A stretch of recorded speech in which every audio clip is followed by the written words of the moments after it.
ولا حول ولا قوة إلا بالله العلي العظيم.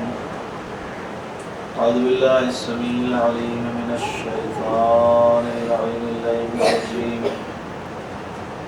بسم الله الرحمن الرحيم. وفوضوا أمري إلى الله إن الله بصير بالعباد.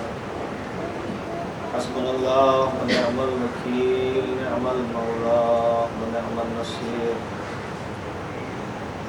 والحمد لله الذي جعلنا من المتمسكين بولايته علي بن أبي طالب.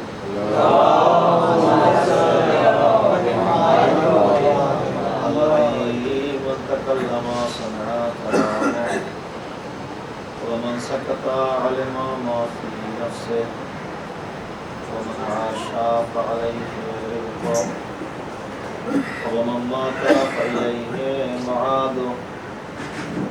والصلاة والسلام على نبي الأمي القرشي الهاشمي الملقب بطه وياسين محبوب رب المشرقين ورب المغربين إمام الحرمين والقبلتين مولانا ومولى الكونين جد الحسن والحسين بالقاسم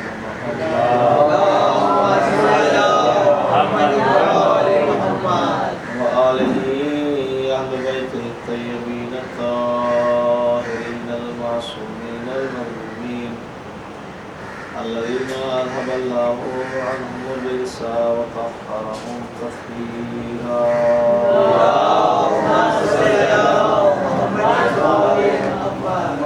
ولعنة الدائمة الباقية المستمرة على أعدائهم أجمعين وغاصبي حقوقهم من الآن إلى قيام يوم الدين. أما بعد فقد قال الله سبحانه تبارك وتعالى وقوله الحق في كتابه المبين وهو أصدق القائلين. بسم الله الرحمن الرحيم. وذلك بأن الله لم يكن مغيرا نعمة أنعمها على قوم حتى يغيروا ما بأنفسهم وأن الله سميع عليم.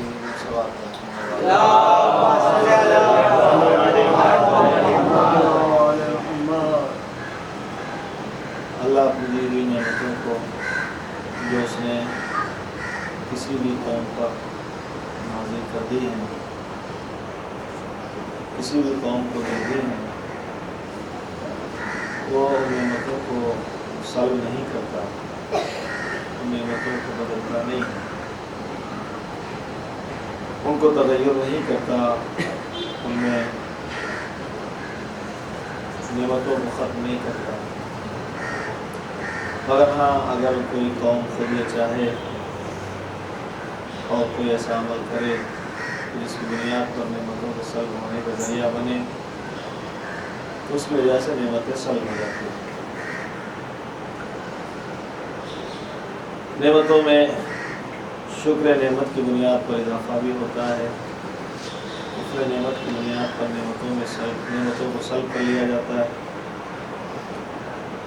اللہ نے اپنی طرف سے یہ آگاہی دے دی اور بتا دیا کہ ہماری طرف سے تو ایک ہی بات ہے کہ ہم جب دے دیتے ہیں تو اپنی مرضی سے واپس نہیں لیتے. ہاں یہ ہے کہ اگر تم نے کوئی ایسا عمل کیا جس کی بنیاد پر وہ نعمت چھن گئی تو اس میں تمہاری کوتاہی ہے، تمہاری کمی ہے. بات یہ ہو رہی ہے کہ انسان اپنی زندگی میں کامیابی حاصل کرے اور اس کو کامیابی کیسے ملے، اس کے لیے ذرائع کامیابی کیا ہیں. میں نے کل آپ کو عرض کیا کچھ چیزیں ایسی ہیں جس کی بنیاد پر انسان کامیاب ہو سکتا ہے. تو پہلی چیز ہے ثبات قدم اور اس کے ساتھ میں ایثار، جذب ایثار. دوسری چیز ہے ذکر پروردگار بہر صورت، ہر منزل میں، ہر موقع پر، ہر لمحہ. اور تیسری چیز ہے اطاعت خدا و رسول.